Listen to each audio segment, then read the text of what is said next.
Every Student Succeeds Act. Title I. Improving Basic Programs operated by state and local educational agencies. Part A. Improving Basic Programs operated by state and local educational agencies.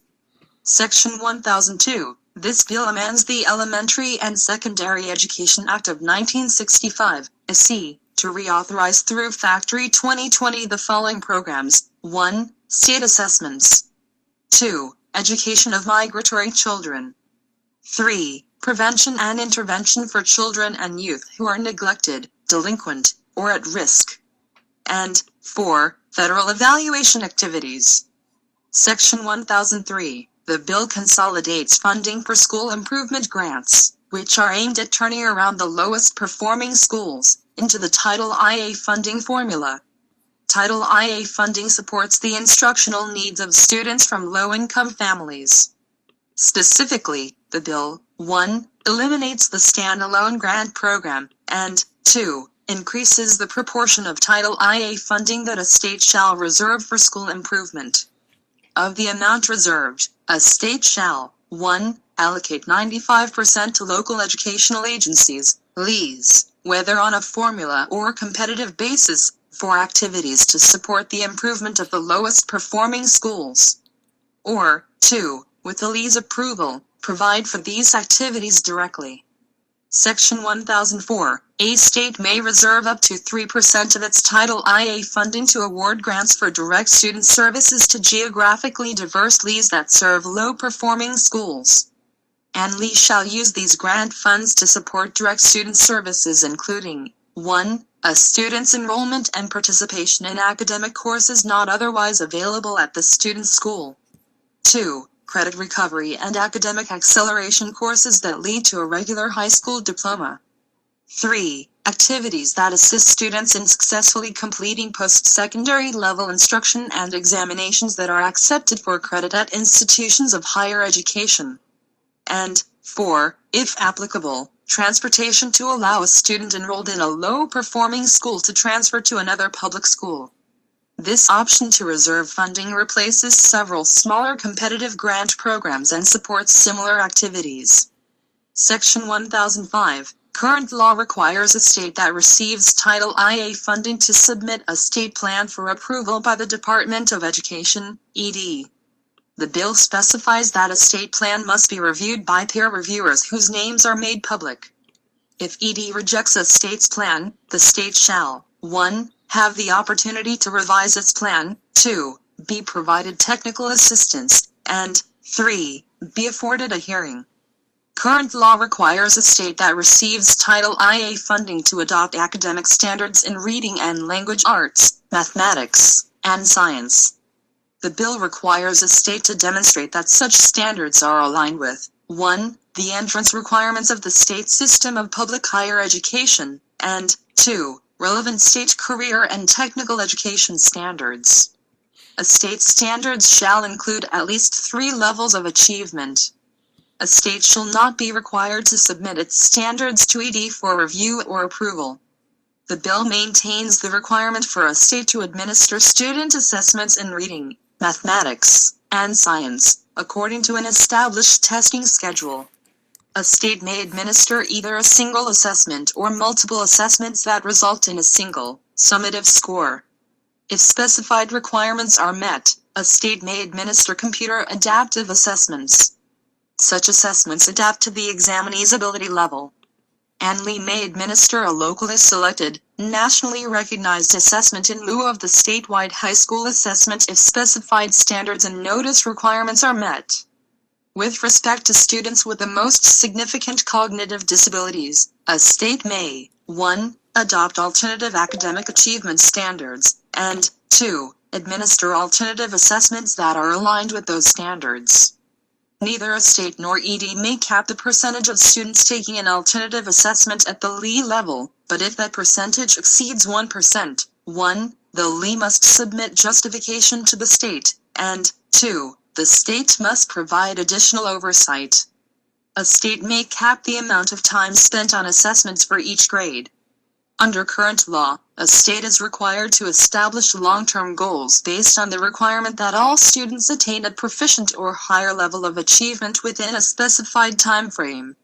The bill instead requires a state to establish long-term goals for all students and individual subgroups based on 1. Academic achievement as measured by proficiency on required state assessments, and 2. Graduation rates. With respect to subgroups, goals must account for the level of improvement necessary to make significant progress in closing statewide gaps in proficiency and graduation rates. With respect to English learners, a state shall establish goals for increasing the percentage of students achieving English language proficiency within a time frame determined by the state. Under current law, a state must determine the average yearly progress, APE, for all students and subgroups at the school, LE, and state level. APE standards mandate specified thresholds of performance with respect to assessments and graduation rates. The bill replaces APE standards with a requirement for states to annually measure all students and individual subgroups by 1. Academic achievement as measured by state assessments. 2. For high schools, graduation rates. 3. For schools that are not high schools, a measure of student growth or another valid and reliable statewide indicator. 4. If applicable, progress in achieving English proficiency by English learners. And 5. At least one additional valid and reliable statewide indicator that allows for meaningful differentiation in school performance. A state is required to assign weight to each indicator and establish a system for meaningfully differentiating, on an annual basis, among schools based on those indicators. Based on this system, the state shall develop a methodology for identifying low-performing schools for support and improvement. Specifically, a state shall identify 1. The lowest performing 5% of schools receiving Title IA funds. 2. High schools failing to graduate at least 1/3 of students. 3. Schools that have been required to implement additional targeted support but have not improved within a specified time frame, as determined by the state. And 4. Additional statewide categories, at the state's discretion. With respect to identified schools, LEs shall be required to develop a plan to improve outcomes. Schools with a consistently underperforming subgroup must develop and implement targeted support and improvement plans. For schools that continue to fail to improve, a state shall take more rigorous action, as determined by the state. A state plan shall describe how the state will assist LEs in 1. Providing early childhood education programs, 2. Improving school conditions for learning and meeting the needs of students, and 3. Serving homeless children and youths. In addition, a state plan must describe how the state will address disparities that result in low-income and minority students being taught by ineffective teachers at a disproportionate rate. A state shall make public any criteria for measuring the effectiveness of teachers and school leaders. Each state shall prepare and publicly disseminate an annual report card that describes the state's accountability system and includes information regarding student performance, as specified by the bill. Similarly, ANLE shall prepare and disseminate an annual local report card.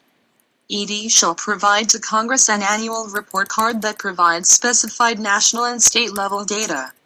The bill prohibits ED from attempting to influence, incentivize, or coerce a state to adopt the Common Core State Standards or any other academic standards common to a significant number of states.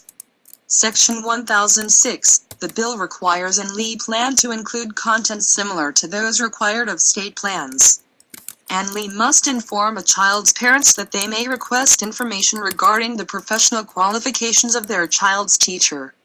In addition, ANLE must notify parents, 1. Of policies regarding students' participation in statewide assessments, and 2. In the event that their child was identified as an English learner, the services for which the child is eligible.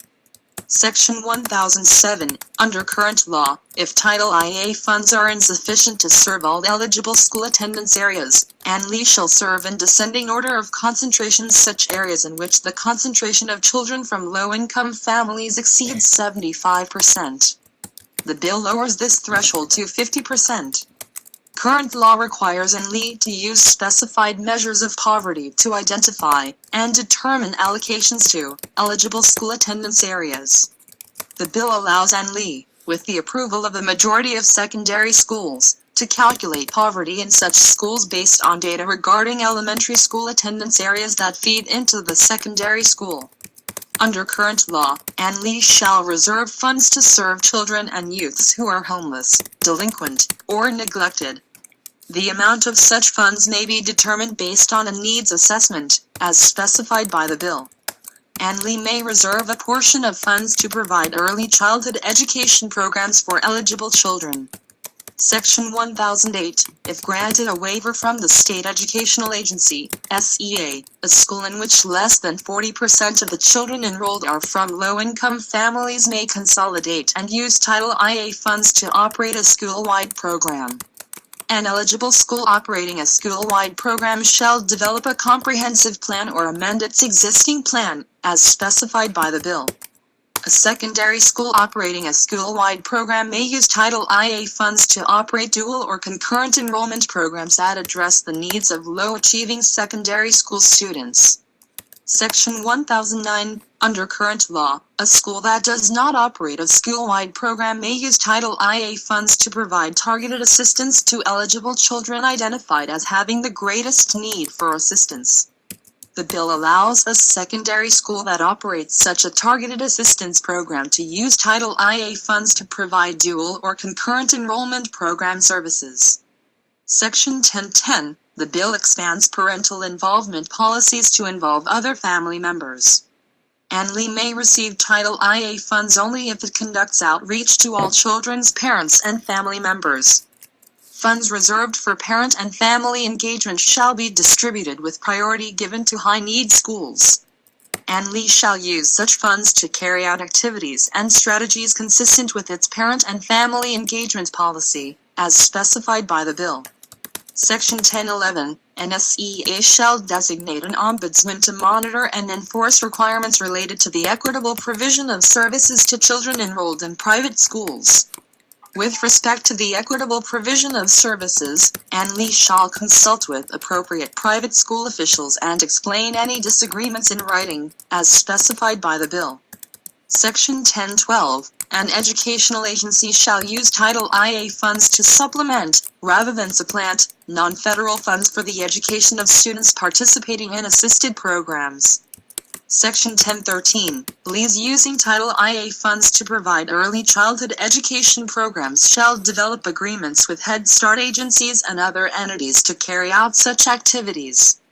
Section 1014, the bill, 1, increases by 0.1% the portion of Title IA funds that ED must reserve to meet the educational needs of Indian children and children in the outlying areas, and 2, specifies how such funds are to be allocated between the two groups.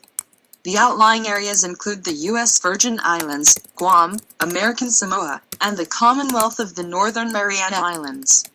Section 1017, under current law, ED shall reduce a state's funding under the Education Finance Incentive Grant Program if the state fails to satisfy certain maintenance of effort requirements.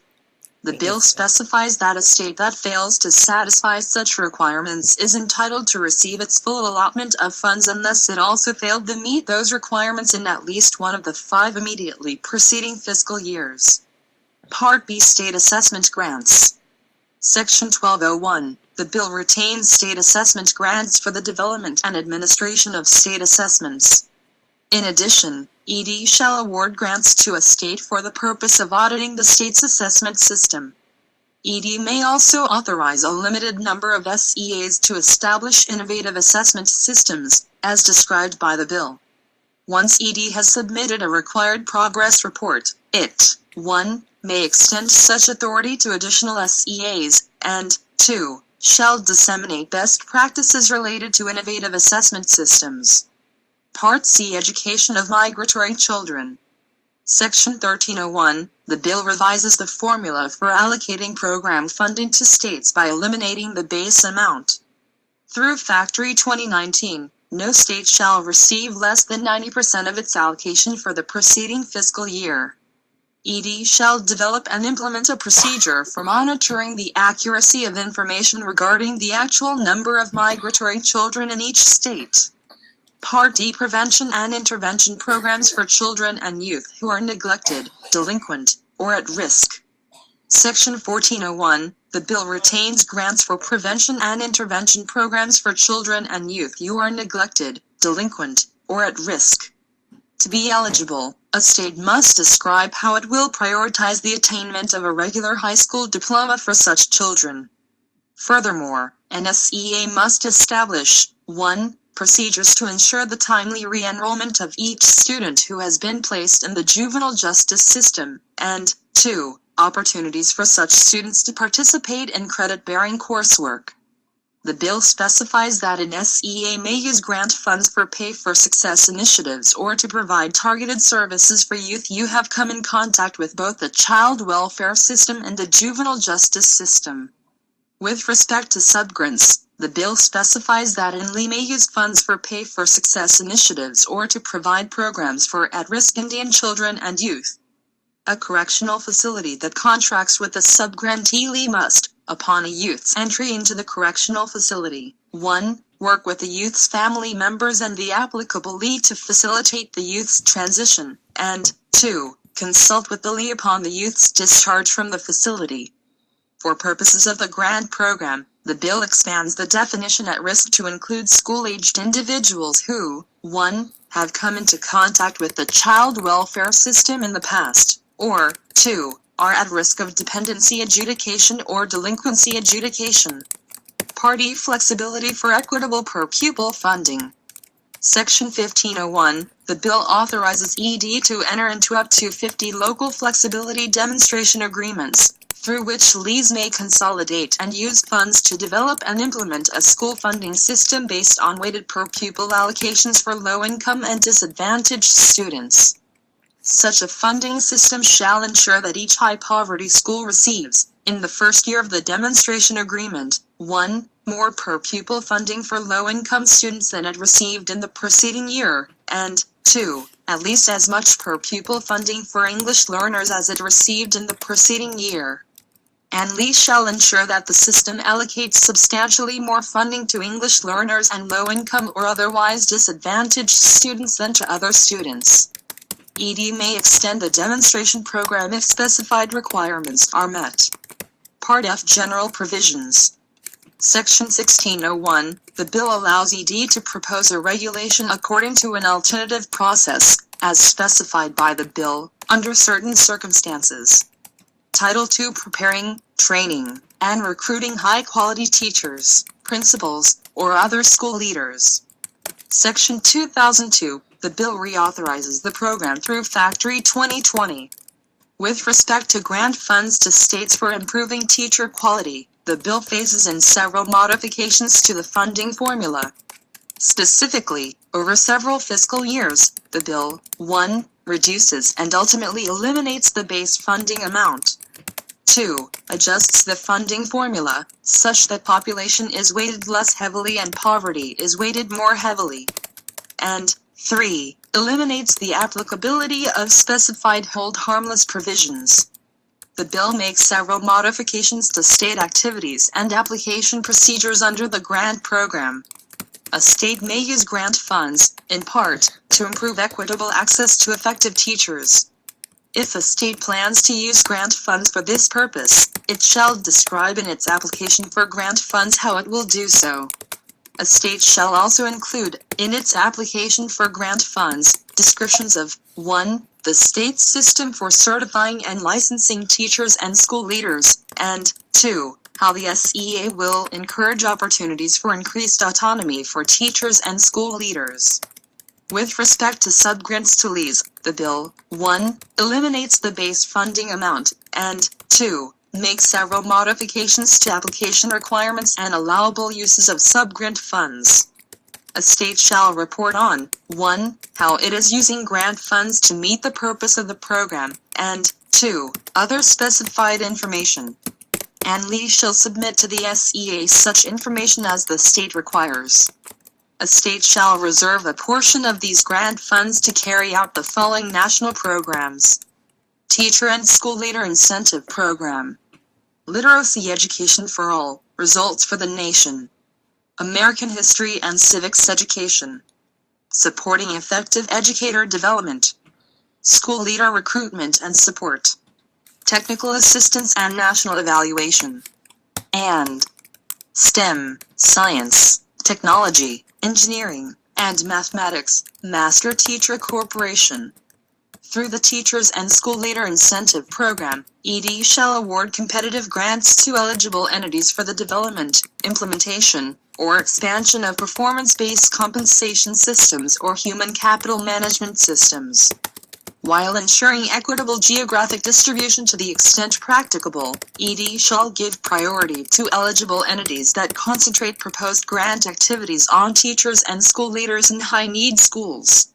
Grantees shall provide matching funds equal to 50% of the grant amount. Through the Literacy Education Program, ED shall award competitive grants to enable SEAs to 1. Develop or enhance comprehensive literacy instruction plans and effective strategies in reading and writing, and 2. Provide subgrants to eligible entities for literacy education activities. In awarding grant funds under the program, ED shall give priority to SEAs that will use the grant funds for evidence-based activities. ED shall award competitive grants to eligible entities for the establishment of presidential and congressional academies for the teaching of American history and civics, through which seminars or institutes shall be offered to teachers and students. Grantees shall provide matching funds equal to 100% of the grant amount. ED shall also award competitive grants to eligible entities for innovative approaches or professional development programs in American history, civics, and geography. In addition, ED shall award competitive grants to eligible entities for 1. Effective educator development, and 2. School leader recruitment and support. Grantees shall provide at least 25% of the cost of grant activities. ED shall give grant priority to eligible entities that will implement evidence-based activities. ED must also establish a comprehensive center on students at risk of not attaining full literacy skills due to disability. With respect to such students, the center shall 1. Identify evidence-based assessment tools, strategies, and accommodations. 2. Identify professional development for teachers and school leaders. And 3. Disseminate specified information and resources. Additionally, ED may award grant funds to SEAs for 1. Implementation or expansion of effective STEM professional development programs.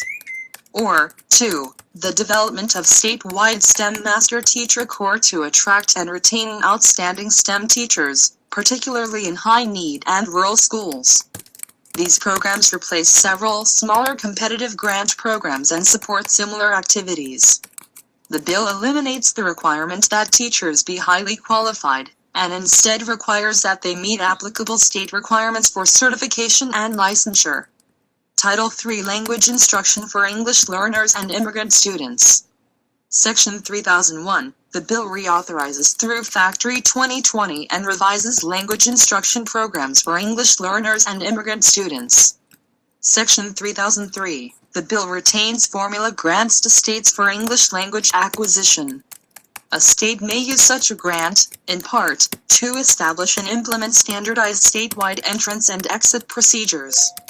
A state shall describe how it will do so in its state plan.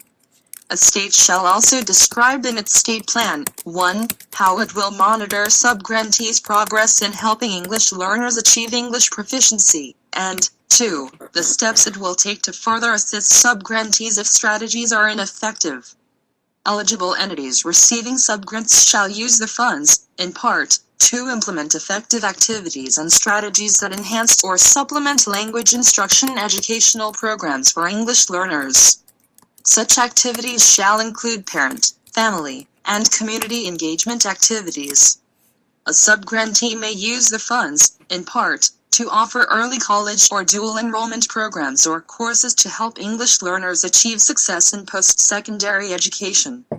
A subgrantee shall include in its local plan an assurance that it will, if applicable, coordinate activities and share relevant data with local Head Start agencies and other early childhood education providers. The bill retains National Professional Development Project grants and extends grant eligibility to public or private entities with relevant experience and capacity. Additionally, the bill allows such grants to be used to 1. Support strategies to increase parent, family, and community engagement in the education of English learners. 2. Develop and share effective practices in the instruction of English learners. And 3. Support strategies that promote English learners' school readiness. Title IV 21st Century Schools.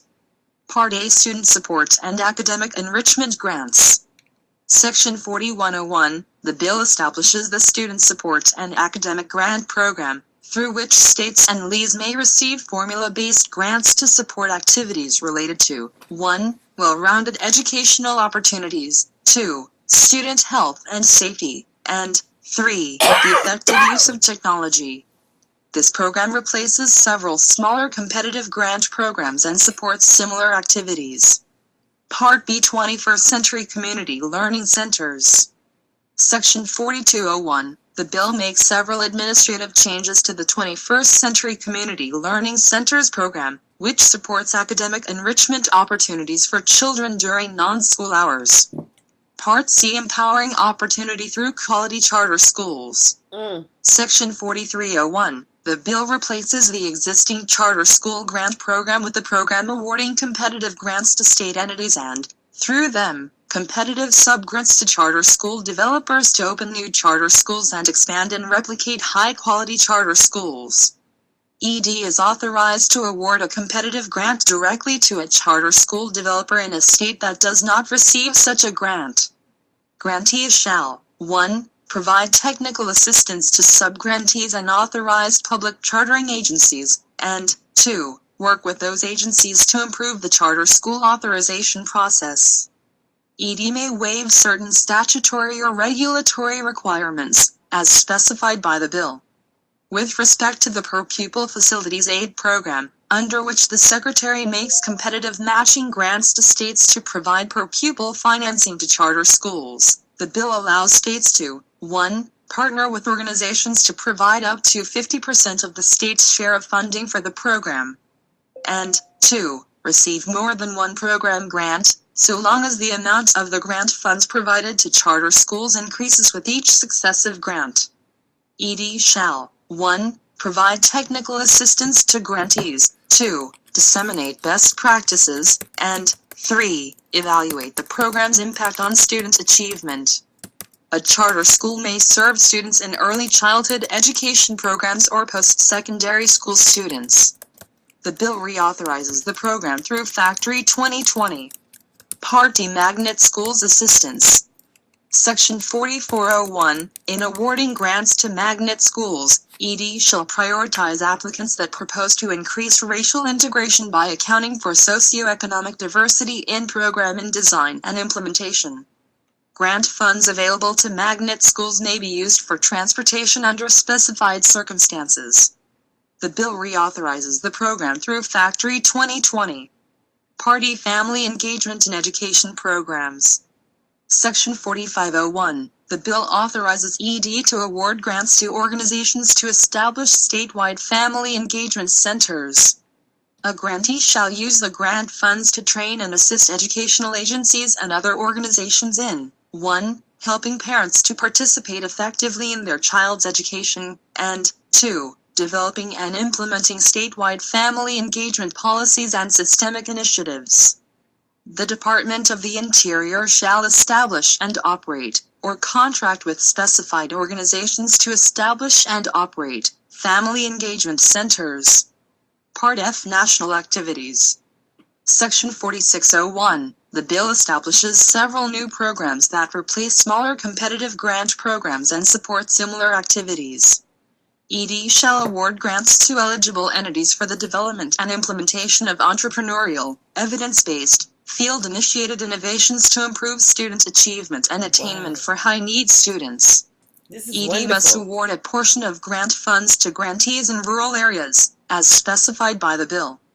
Unless granted a waiver, A grantee shall provide matching funds equal to 10% of the grant amount. Each grant recipient shall conduct an independent evaluation of the effectiveness of the program carried out under the grant. In addition, the bill establishes the Full-Service Community Schools Grant Program. A full-service community school is a public elementary or secondary school that participates in a community-based effort to coordinate, integrate, and provide year-round access to educational, developmental, family, health, and other comprehensive services for students, families, and the community. Each grant recipient shall provide matching funds based on a sliding scale that accounts for the grantee's ability to obtain matching funds and the relative poverty of the grantee's targeted population. However, ED may not consider an applicant's ability to match funds when determining which applicants will be awarded grants under the program. ED must award a portion of grant funds to grantees in rural areas, as specified by the bill. With respect to program guidance, the bill establishes principles of effectiveness as well as a full-service community schools advisory committee. The bill also establishes a Promised Neighborhoods grant program, through which eligible entities shall provide pipeline services to address the needs of children in low-income and distressed neighborhoods. Pipeline services form a continuum of coordinated supports, services, and opportunities from a child's birth through post-secondary education and career attainment. The bill establishes certain limitations on the use of grant funds for early childhood education programs with respect to assessment activities. Unless granted a waiver, each grant recipient shall provide matching funds equal to at least 100% of the amount of the grant. ED must award a portion of grant funds to grantees in rural areas, as specified by the bill. ED shall establish performance indicators for the program as well as provide technical assistance and program evaluation. The bill establishes the Project School Emergency Response to Violence Program, Project SERVE, through which eligible entities may initiate or strengthen violence prevention activities designed to restore a learning environment that was disrupted by a violent or traumatic crisis. Grant funds shall be made at ED's discretion and shall not be used for facility construction or repair. ED may use a portion of grant funds for national activities to carry out other efforts to improve student safety and well-being, as specified by the bill. In addition, ED shall annually award competitive grants, contracts, or cooperative agreements to eligible entities for the purposes of enriching students' academic experience by promoting 1. Arts education for disadvantaged and disabled students, 2. School readiness through the development and dissemination of accessible instructional programming for preschool and elementary school children and their families, and 3. Support for high-ability learners and high-ability learning through the Jacob K. Javits Gifted and Talented Students Education Program. ED must establish a national research center for the education of gifted and talented children and youth for the purpose of carrying out activities under the Jacob K. Javits Gifted and Talented Students Education Program. Title V. State Innovation and Local Flexibility. Section 5003. The bill increases minimum and maximum grant award amounts under the Rural Education Assistance Programs. And Lee that is eligible for grant funds under both the Small Rural School Achievement Program and the Rural and Low-Income School Program may elect the program under which it receives funds.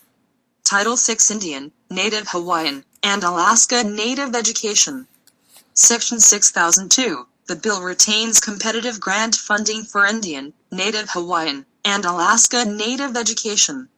Section 6005. ED shall evaluate and report on all levels of education being provided primarily in Native American languages. Section 6006. ED shall report on efforts to address suicides among Indian students in elementary and secondary schools. Title VII Impact Aid. Section 7001. The bill makes permanent certain formula changes in the Impact Aid program, which provides financial assistance to school districts that are affected by federal activities and are accordingly exempt from local property taxes. Section 7003. With respect to payments relating to federal acquisition of real property under the Impact Aid program, the bill, 1. Specifies the types of records that may be used to assess a property's value. 2. modifies the method for calculating, on an lease request, the taxable value of an eligible federal property that is within the boundaries of multiple lease. And 3. Modifies program eligibility requirements for lease that contain forest service land or have consolidated boundaries with former lease. Section 7004. With respect to payments to lease for federally connected children under the Impact Aid Program, the bill, 1. Modifies eligibility requirements for heavily impacted lease and lease serving on base children during renovation or repair projects. 2. Makes certain formula adjustments that apply when appropriations are insufficient to make payments in full. 3. Establishes hold harmless provisions with respect to lease facing payment reductions. And 4. Eliminates maintenance of effort requirements for lease. Section 7007. The bill expands eligibility for emergency and modernization grants to an LE that meets specified existing requirements if at least 10% of the lease acreage is exempt from state and local taxation under federal law. Section 7012. For purposes of the Impact Aid Program, the bill expands the definition of armed forces to include the Coast Guard. Section 7013. The bill reauthorizes the program through Factory 2020. Title 8 General Provisions. Section 8005. A state or LE may use certain administrative funds to implement fiscal support teams that provide technical assistance related to key operational functions. Section 8007. For schools funded by the Bureau of Indian Education, Interior shall define standards, assessments, and an accountability system consistent with the bill. Such requirements may be waived under specified circumstances.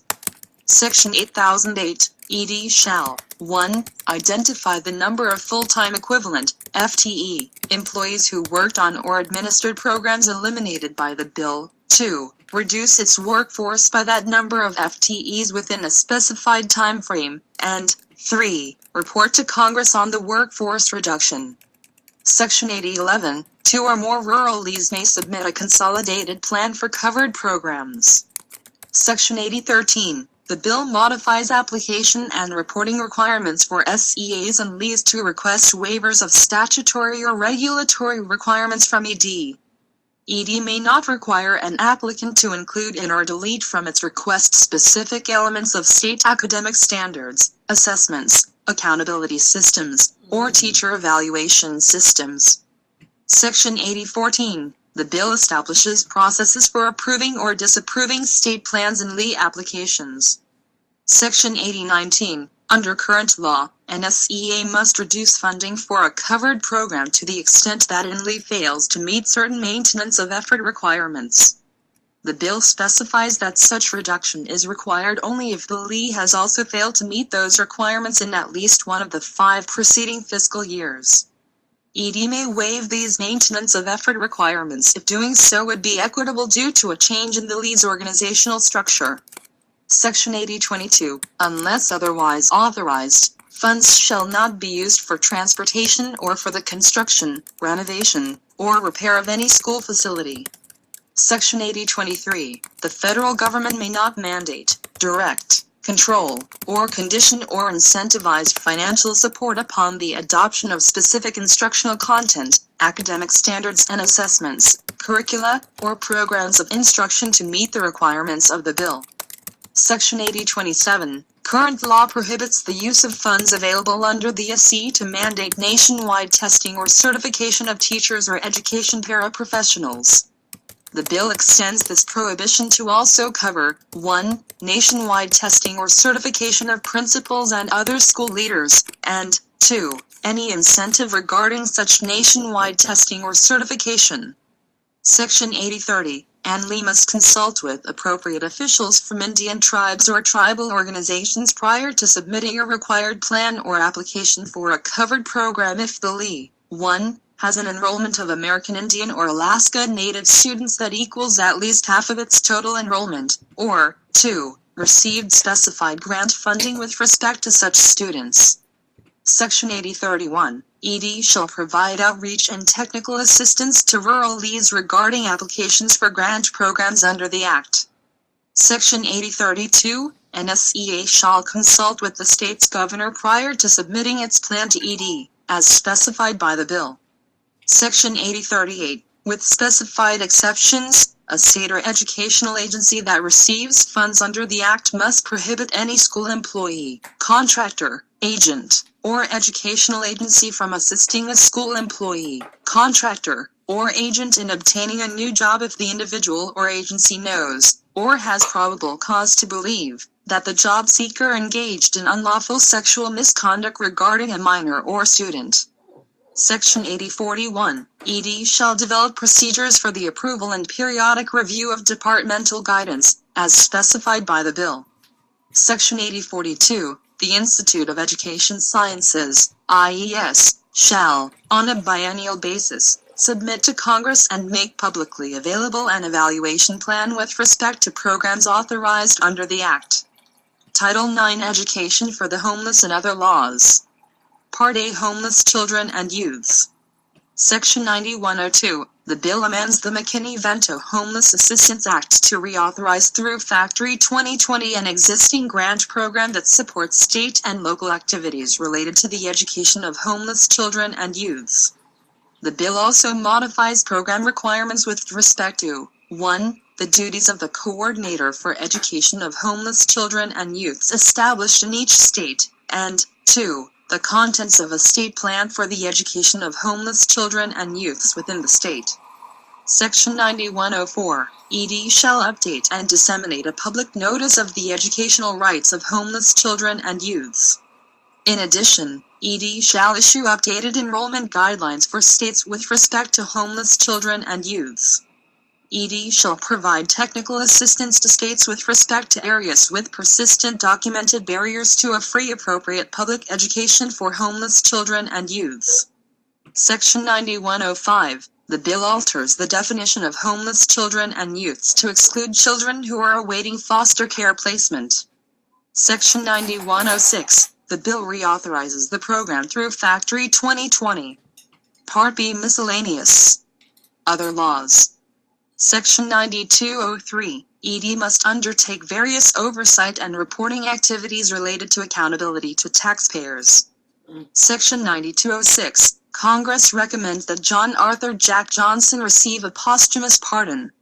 Section 9207, the bill amends the Education Flexibility Partnership Act of 1999 to make several changes to the Educational Flexibility Program, through which ED may authorize an SEA to waive certain statutory or regulatory program requirements established under either the ESSA or the Carl D. Perkins Career and Technical Education Act of 2006. States participating in the program are known as EdFlex Partnership States.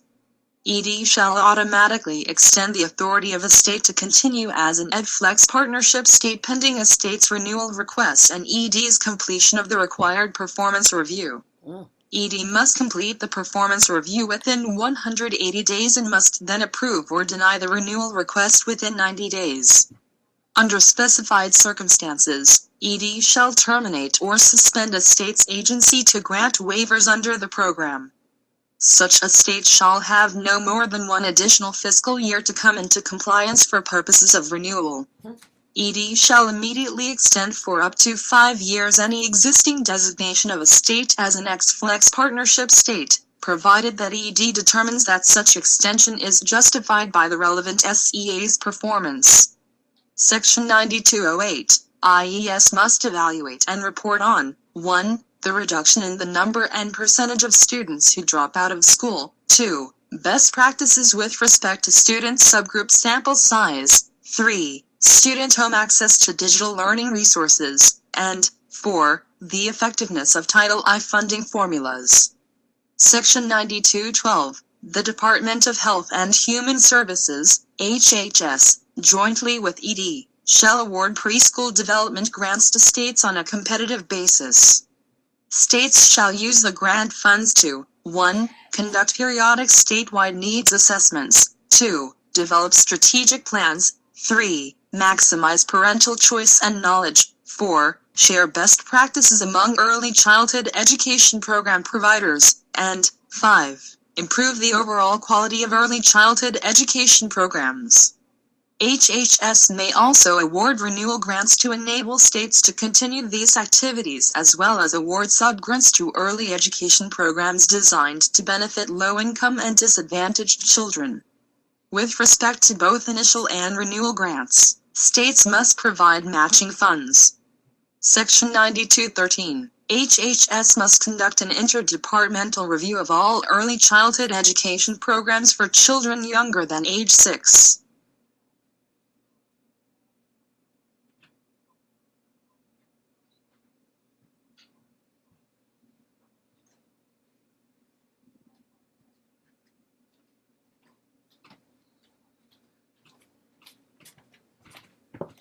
So I hope that was a wonderful explanation about the changes in ESEA. But then I want to share another file. So let me pause this video. And when I come back, you'll be hearing something truly. Change some of the disciplinary policies within CCSD, but why are black students expelled and suspended at such higher rates? And what can CCSD do about this? Well, Daniel Osen is a law and education scholar at UCLA with the Civil Rights Project. He joins us now. Daniel Osen, welcome to the program. Thanks for having me on. Also, Andre Denson is an associate superintendent with the Clark County School District, and he joins us as well. Andre Denson, thank you so much for joining us. Thank you, Louis. I appreciate being here. You know, Andre, let me start with you. You presented the findings of the study by Vanderbilt University where researchers discovered, again, that African-American students are far more likely to be expelled.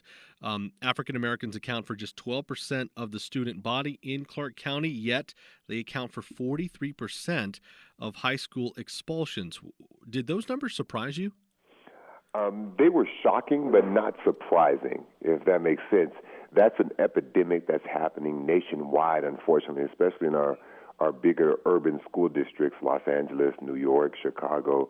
Those numbers are parallel to those cities. So it wasn't surprising from that standpoint. Shocking, but it was surprising and disappointing, to be honest with you. And what about other minorities? I mean, did you find differences in suspension and expulsion rates among Hispanic students? The Hispanic suspension rate is commensurate to their population. It's very high. It's too high, ranging around 20 to 30%, which their population is about 20 to 30% as well. Now, and that's the only minority population that had a high suspension or expulsion rate other than African Americans. Now, you said that it was disappointing, and I'm wondering why. What did we learn about Clark County Schools, the district? The disappointing part is that, we don't want students out of school. Our job is to educate students in school each and every day. And so anytime we have a situation in which a student is not there, that's disappointing for whatever reason. And so we want to put everything in place to make sure students are in school if warranted. But even if it's an unruly student? Now, that's where it becomes very challenging because we know that our first priority is to make sure our campuses are safe and secure for all of our students. That's priority number one. And now the delicate balance becomes, how do we ensure that our campuses are safe at the same time working with students who may be challenging? Yeah. And so that's what our commission is, and that's what one of our goals is going to try to accomplish. All right. Daniel Osen, last year you published a study for the Civil Rights Project about out-of-school suspension rates across the country. And in that study, you found out that Nevada is a high suspension state, and that black students are much more likely to be suspended than white students. So do the numbers from the Vanderbilt study surprise you? I share the reaction that I'm shocked but not surprised, because we do see this as a phenomenon across the country. In Nevada, Clark County was the highest suspending district, especially, and had one of the largest racial gaps, in fact, above the national averages. But also, I think that's the most important point to start with, is that this district is a very high suspending district for all students. And we know from research that even with disruptive students, there are a lot of alternatives to kicking students out of school. They're left unsupervised. In fact, that is going to increase the likelihood of gang involvement. It's going to increase the likelihood that these students eventually drop out. Even a recent study based on Florida, tracking Florida's ninth graders for over 5 years, found that even being suspended one time in that period doubles the likelihood that a student will drop out of school. So if we want to keep kids in school, we have to find other ways to address the issues of behavior so that they improve their behavior, stay in school, and are more successful. Teachers and administrators from CCSD, if we had any sitting here with us, would probably say that they expel the kids who need discipline. So, Andre Denson, is that the situation here, where the majority of the kids who have been expelled and suspended disciplined on legitimate grounds? You know what? If the school suspended them, I'm going to say yes, it was probably legitimate and within the right of the principal to suspend the student.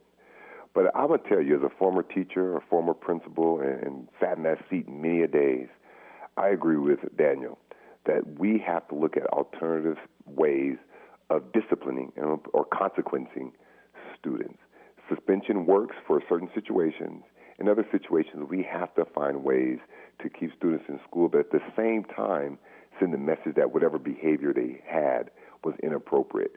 And that's going to be the delicate balance that we need to try to accomplish with regard to supporting schools, but at the same time recognizing that students need to be in school. Daniel Lawson, why isn't it possible that the majority of these expulsions are legitimate discipline cases?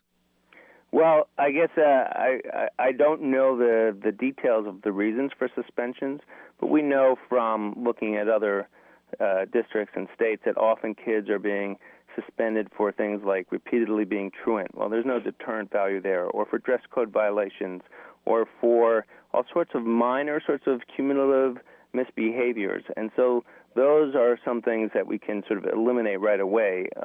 In many cases, because suspending a student out of school is basically not a sound response, educationally speaking, to minor misbehaviors, they should first start to look at those. Then for the more serious misbehaviors, it's still not going to help kids to be left unsupervised. So the alternative to addressing misbehavior should not ever be leaving kids unsupervised, less adult attention. So kids have to be held accountable. There are programs like restorative justice. There's school-wide behavioral interventions and supports. There are a lot of things schools can do short of kicking kids out of school where they're left unsupervised on the streets. But Daniel Lawson, how do you account for the racial disparity? So there are several things that may account for it. Although the data that we have don't go into the reasons for the suspensions, but there are concerns about implicit bias. In other words, these are the kinds of things that won't show up in an obvious way of unfair treatment based on the same exact set of circumstances. What they do show up is that what it does suggest is that teachers may be more inclined to use suspension and out-of-school suspension when a black student is misbehaving. Bias can affect our perception. So, for example, as a white male teacher, I might see two kids roughhousing in the hallway. If they're white kids, I know their parents, I feel part of their community, I might be more inclined to call their parents or approach the kids and sort of tell the kids to move on their way. But if I see black kids who I don't know, who I don't feel comfortable with, maybe because of bias I have sort of fears that inform my decisions, I might call the school resource officer or think there's an assault going on. So then, you know what, I'm listening to you, though, basically, I mean, you haven't used the word racism, but it's really implied here. And I'm wondering, basically, in your study, you found that African Americans were much more likely to be suspended, for example, for first-time offenses compared to white students. Why are first-time offenses of interest here?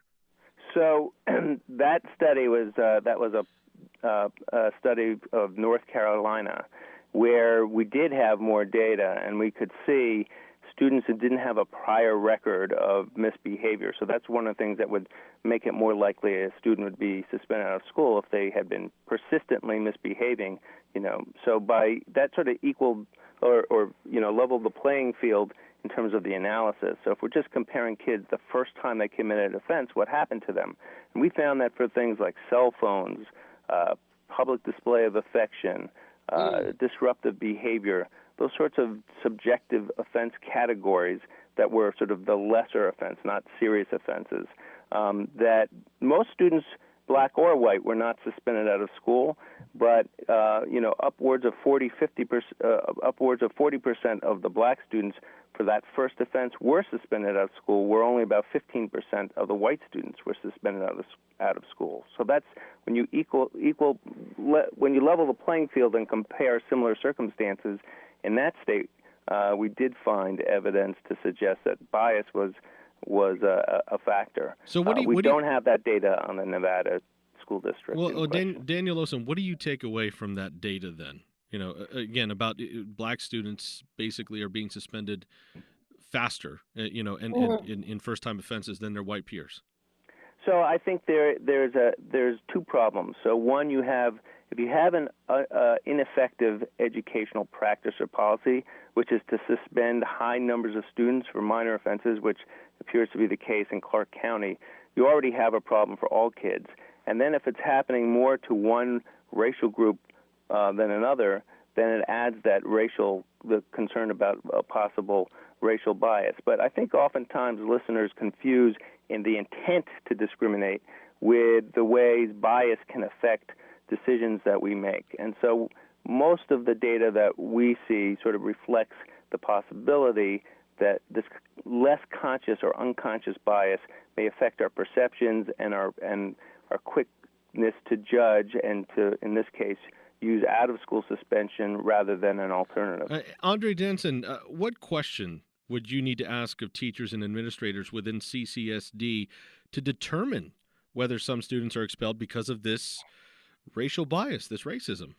That's a great question, and Daniel brought up some very good points. And part of our council, which we spent 6 months studying this phenomenon in Clark County and asked the question why, we came up with 10 recommendations that we moved forward to the superintendent. And out of those 10 recommendations, 4 of them dealt with biases and cultural competency. In other words, having staff trained on understanding who they are, understanding different cultures, understanding different students, because we believe that a lot of it has to do with what people perceive going in the door. So that's very apropos that Daniel brought that up, because 40% of our recommendations dealing with that alone. And what we would tell a teacher or tell a staff is that they have to understand their students. What I'm wondering, though, looking at this information, at this data over the last 6 months, did you find anything, or any reason to say that there was racial bias or racism going on here in CCSD? Absolutely not. We found no data that shows that there's racial biases or any type of racism going on in the Clark County Absolutely School not. How District. quickly he said that. What we found out, and we did some touring of schools and talking with staff as well, is that people were very concerned and sincere about what their efforts were about. And so what we determined is that people just have to have a better understanding of one another. And hence, that's why we put in developing cultural competencies and developing understanding of one another. Because we don't think people intentionally do it. We think it happens based on their comfort level, as Daniel pointed out, or what they perceive as happening, or how they view society as a whole. And it's not, as you know, Lewis, it's just not in the school systems. We look at the prison rate and the number of African Americans in prison compared to the population. That's very consistent with what we're talking about here. So it's a bigger problem than a school system. It's a societal situation that we deal with. Yeah, if I could add one example, there was a teacher training program that really focused on helping teachers develop strong relationships with their students and with the parents of those students.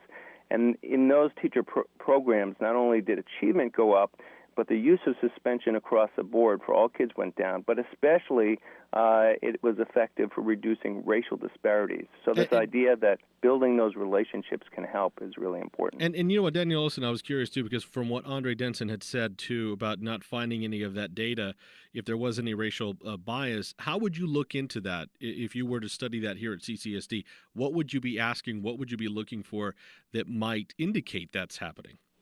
So there are two kinds of racial discrimination. The obvious one is where you compare apples to apples, so white kids who were doing the same offense but were not punished compared to black kids doing the identical offense and were punished. That's more goes to intent. The question of unconscious bias, I think as a society we have to accept that we all have probably some negative attitudes towards black people in general. And there are ways to test this. There's a Harvard neurologist have developed a website, Implicit Bias, which anyone can go and test themselves. And rather than getting defensive about it, if we accept it as a likely fact that there's negative bias towards black folks, then we look at the data and we say to ourselves, first of all, is suspending this many students of any color justified? Is this helping educationally? If it's not educationally sound, we should be looking towards reducing suspensions generally. Well, and then if we know there's a difference by race, we should really try to improve our cultural competence. Well, Daniel Lowson, what do you think CCSD should do to ferret out maybe this possible bias? Right. So I think they're on track in terms of bringing training around cultural competence. But I would add another thing, which is regularly looking at the racial data on suspensions and also other things. Look who's being identified as being gifted. Are there disparities there? In other words, address these issues sort of across the board with the lens of we want to improve educational outcomes and close the racial achievement gap as well, close the racial graduation gap. But you know what, Daniel, isn't it possible that some of these kids were suspended on legitimate grounds? Absolutely. Nobody is saying anything to the contrary. They still have a right to the question is really, there are two questions. One, even for legitimate reasons, if you have a school code that says the third time you're truant, you're suspended, that's legitimate. That doesn't make it wise or educationally sound.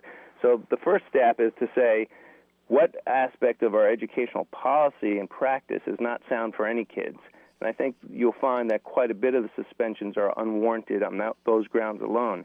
Then the second question is, to the extent that there's unconscious, in other words, not intentional discrimination, but other kinds of ways that societal discrimination may affect our perception of behavior and our response to behavior, we should look at the data and think about to what extent are we exploring other ways to address misbehavior. Are we reaching out to parents the same way? Are we having the same relationships with the kids? All right. Again, we're talking about expulsions and suspensions and their disproportionate impact of some minority students here in CCSD. Our guests are Daniel Lowson. He's a law and education scholar at UCLA's Civil Rights Project. Also, Andre Denson is joining us. He's an associate superintendent with the Clark County School District. Andre Denson, aren't there other factors, when we look at this, like trouble at home, which may account for the disciplinary problems in school for some of these minority students? I mean, couldn't that account for part of this trend here, that these kids are bringing their problems to school? Most definitely. And that happens a great deal. Students bring their home situations, their problems with their girlfriends, their problem with their boyfriends to school. The unfortunate side of that is that we can't control that as a school system.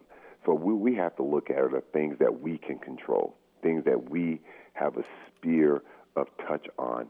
Home situations, we can't impact that, unfortunately. There's societal situations, we can't impact that from a day-to-day living standpoint.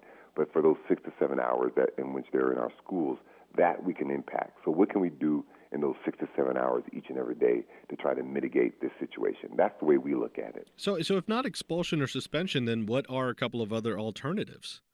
Oh, there's tons of alternatives. They have what they call in-school suspension, which is similar to suspension, but you're in school. We have some schools which we have called the Star On program, where they don't suspend students and expel them out of school to a behavior school, if you will. They keep them on campus, in their classes, just in a separate situation. There are other remedies. There are detentions. There are counseling services that may be available. There are peer tutoring situations, depending on the behavior that warranted the suspension. And suspension can occur from, as you pointed out, from the third truancy to fighting on campus to stealing. So there's a range of behaviors that can warrant suspension, and so there should be a range of consequences as well. There are a couple other things, too, to point out. Let's look at specific schools as an example. De La Salle High School, which has a majority student body, the number of suspensions almost equaled the number of students, according to a recent article in Education Week. So, Andre Denson, why are the suspension rates so high at certain schools? That's two things that are in place. One, our school district regulation gives the principal pretty much the autonomy and the authority to suspend at will Mm-hmm. for a multitude of reasons. So our regulations allow the principal and administration to make a decision and decide when they want to suspend, and pretty much for whatever reason they want. So you will have that disparity in schools because the principal could decide. Some principals have a zero tolerance philosophy in which the smallest thing, we're sending you home. Some principals don't have that philosophy. Some principals say, you know what, we're going to work with you in this building each and every day, and we're not going to suspend you for the minor reasons. Because some students, believe it or not, want to stay home. as we pointed out, some students say, let me do something to get suspended. Let me get a 3-day vacation. And so some principals say, you know what, But not on my watch. Andre Denson, isn't that expensive, though, when you have so many students away from school?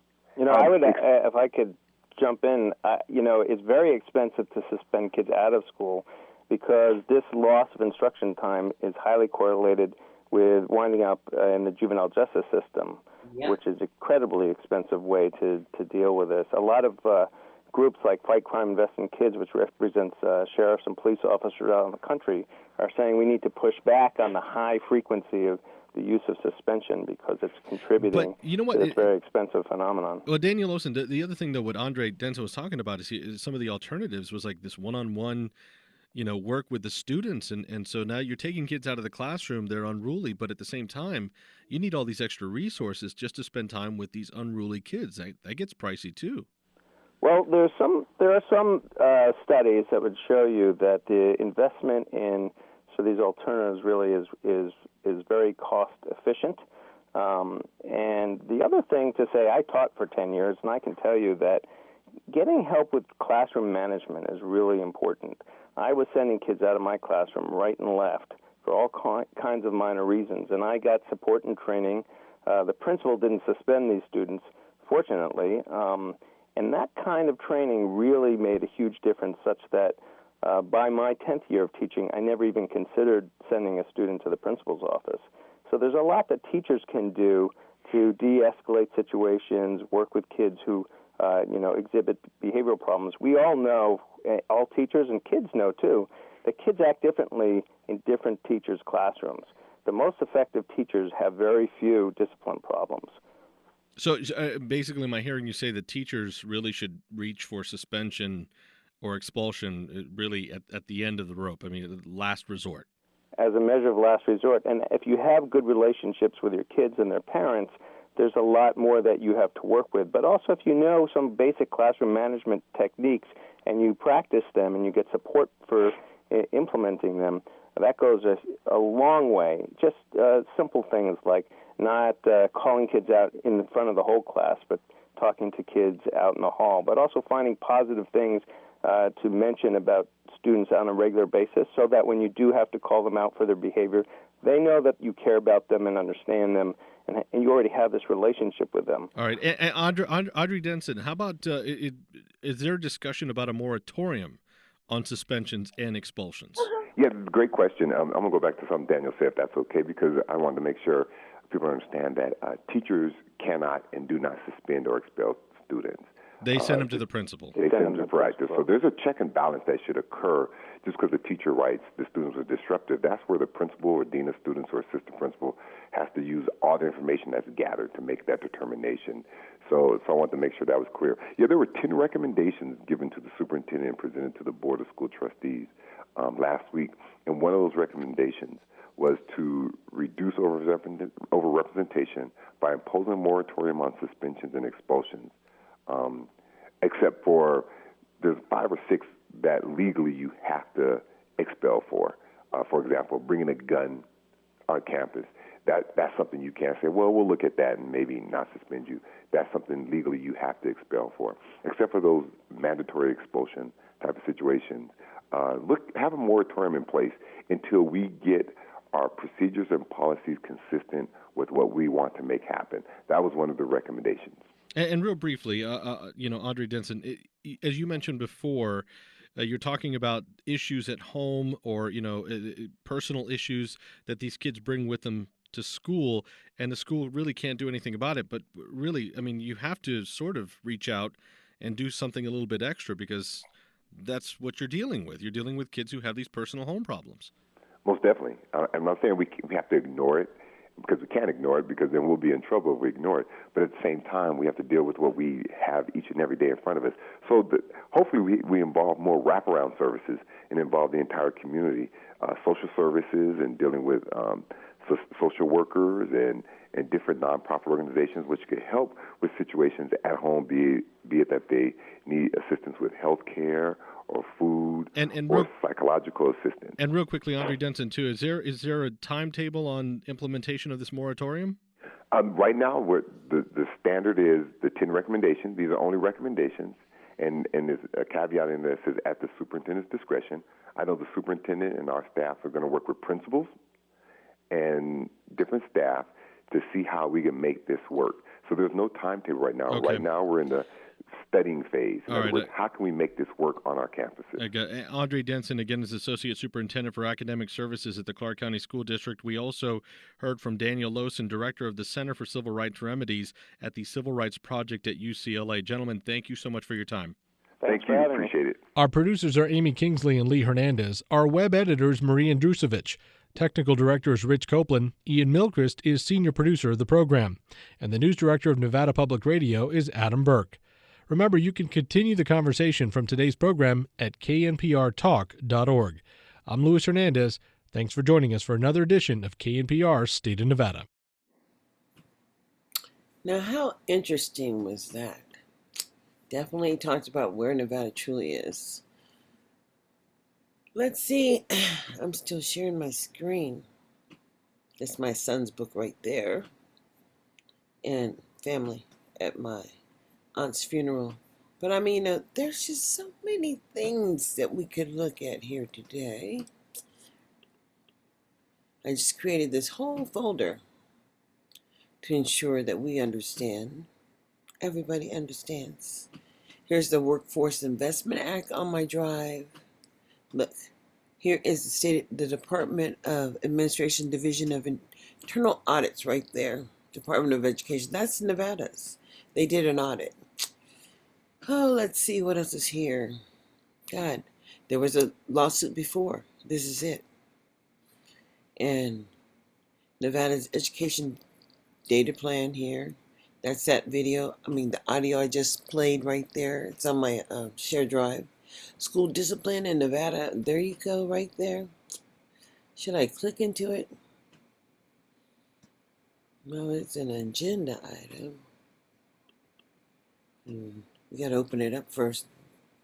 I'm assuming I'm still sharing my screen. School discipline in Nevada. Here we go. This was done in 2018. And here we go. This justice sitter with the governor. We were all involved here.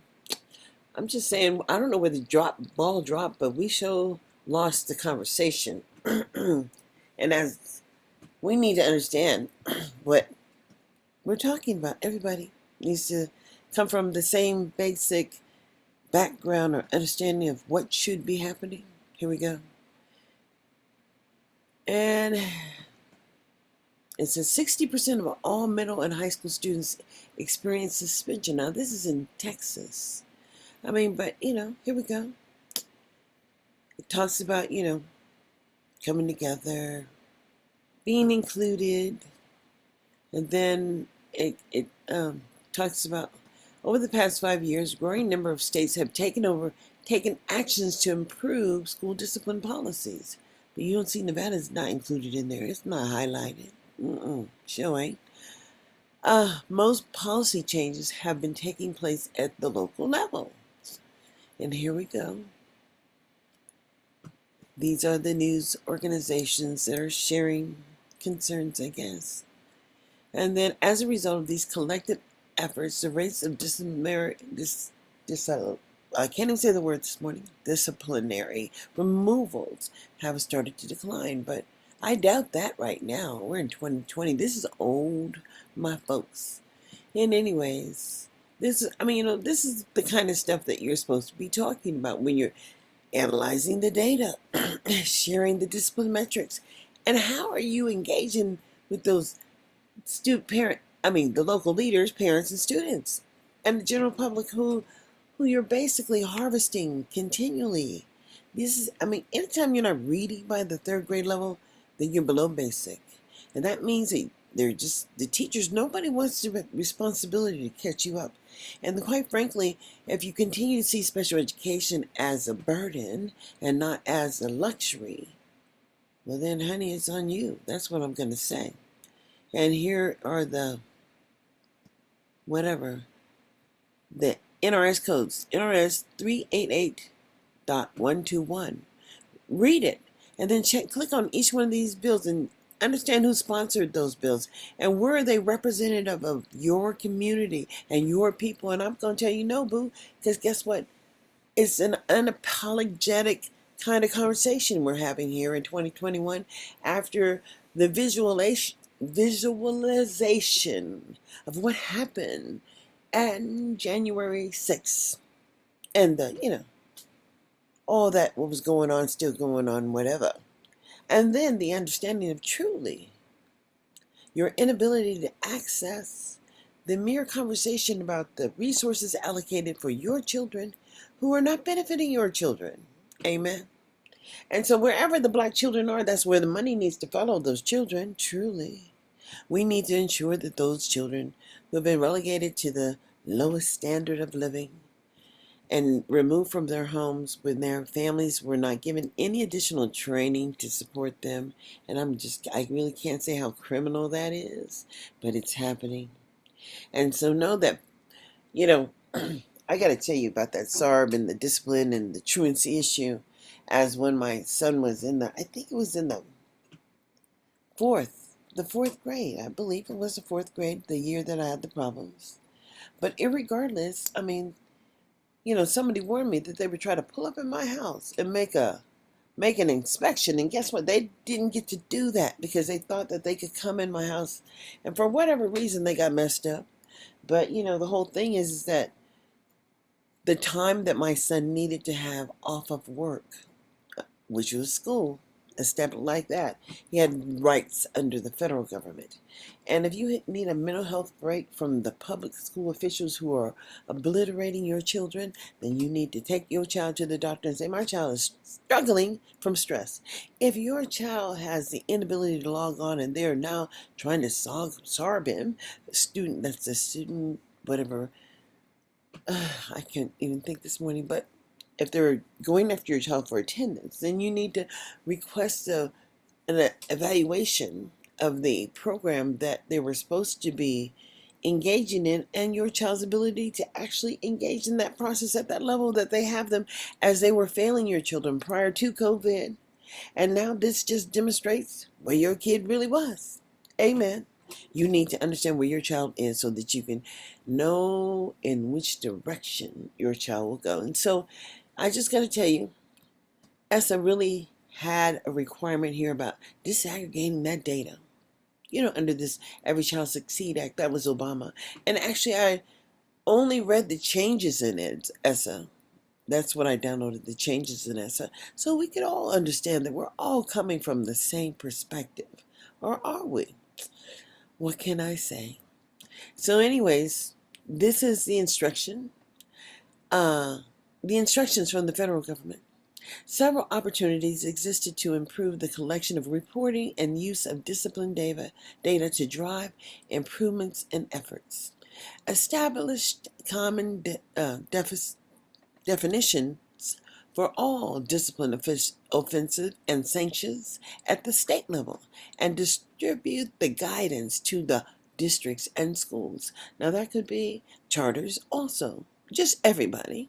Incorporate school discipline data. Now this is instructions to the state of Nevada into an infinite canvas and draw the data from there to populate the state report card, meaning that everything in the school that the school does to ensure that access is happening, well, we need to talk about that. Decouple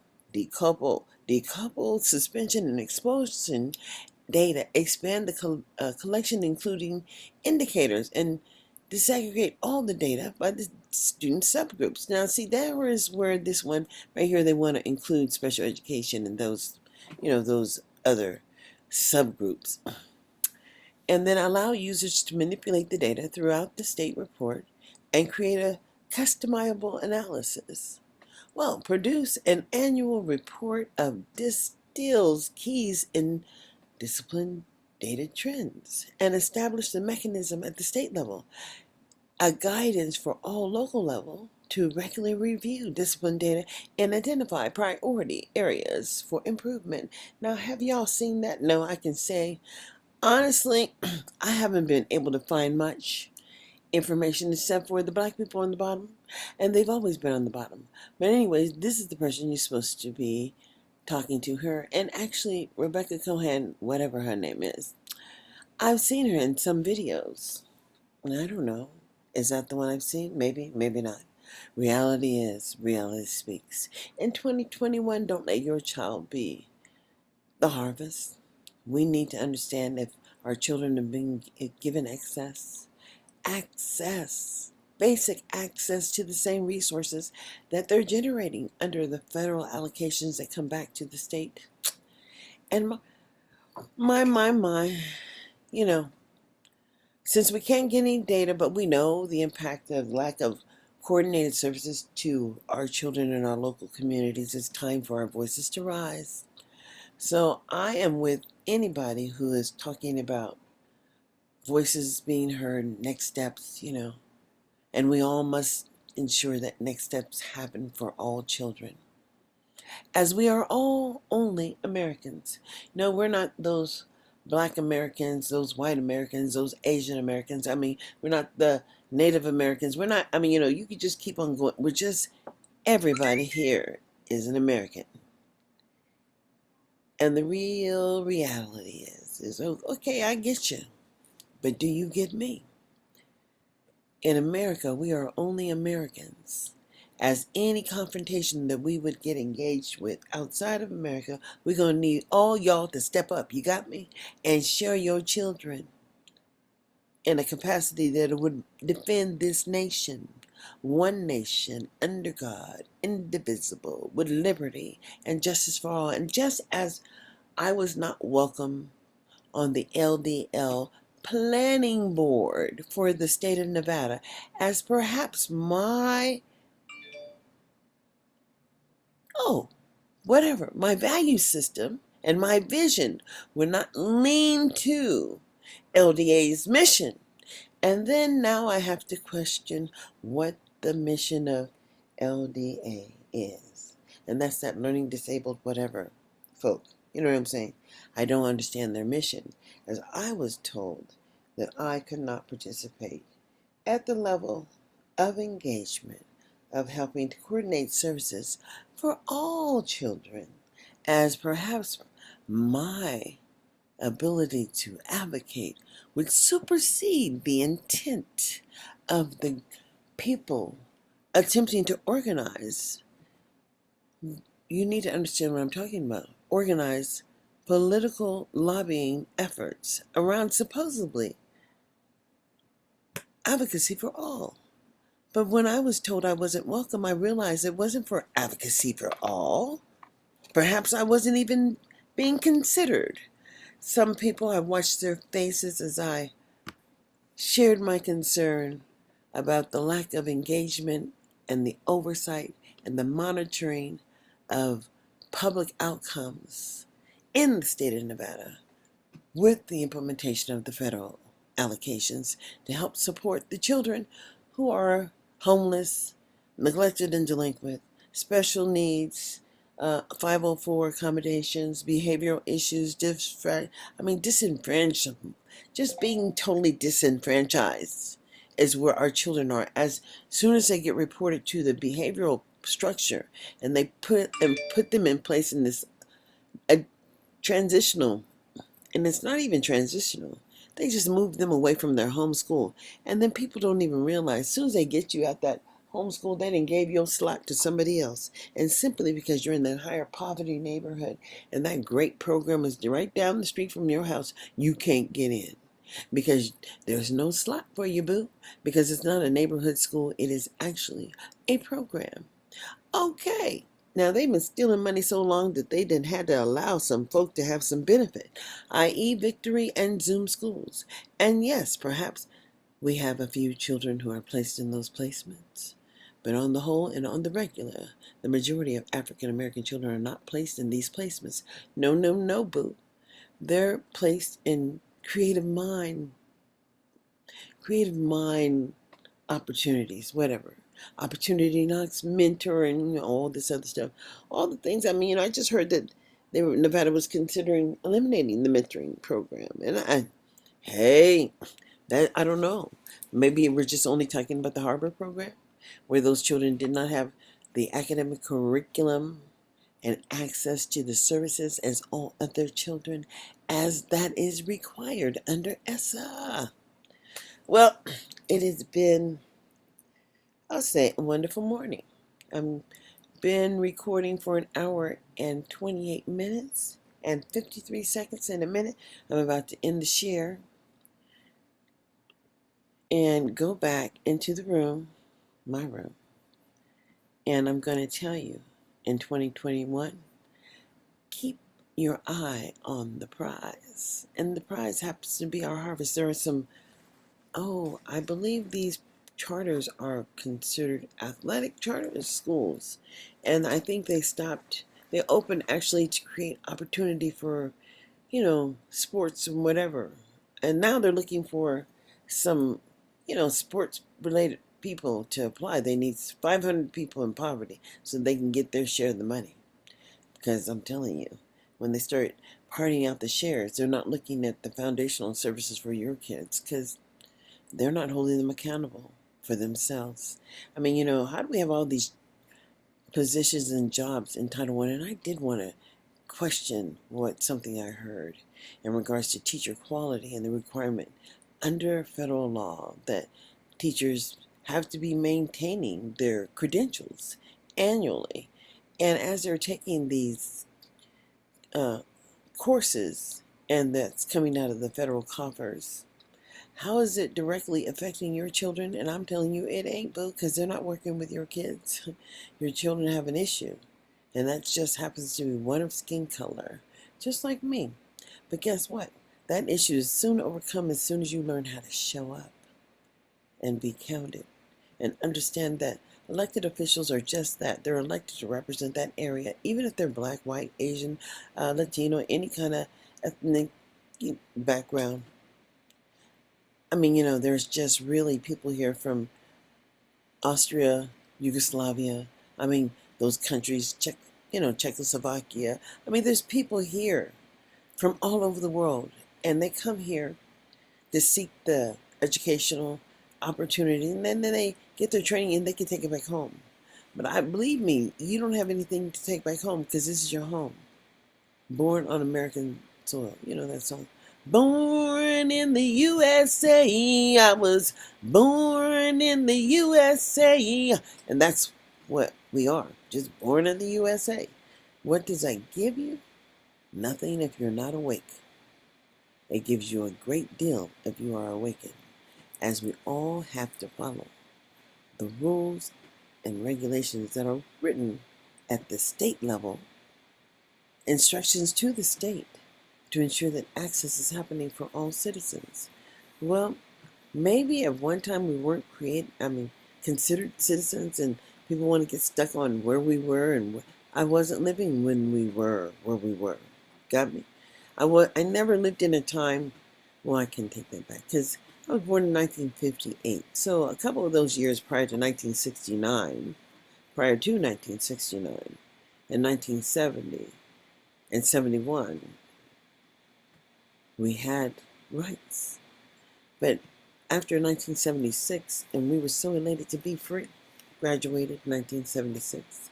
Honestly, it is not in political organizing and engaging in my local community. I didn't jump right into that. Nope. Jump to it. Every morning I wake up and I'm hearing these songs, and it's just real because I'm guessing I'm engaging in the celebration that this is 2021. And I created a show on Anchor. It's a podcast talking about parent empowerment, but really it has these types of conversations. and what our responsibility should be as taxpayers, as human beings born on the USA soil.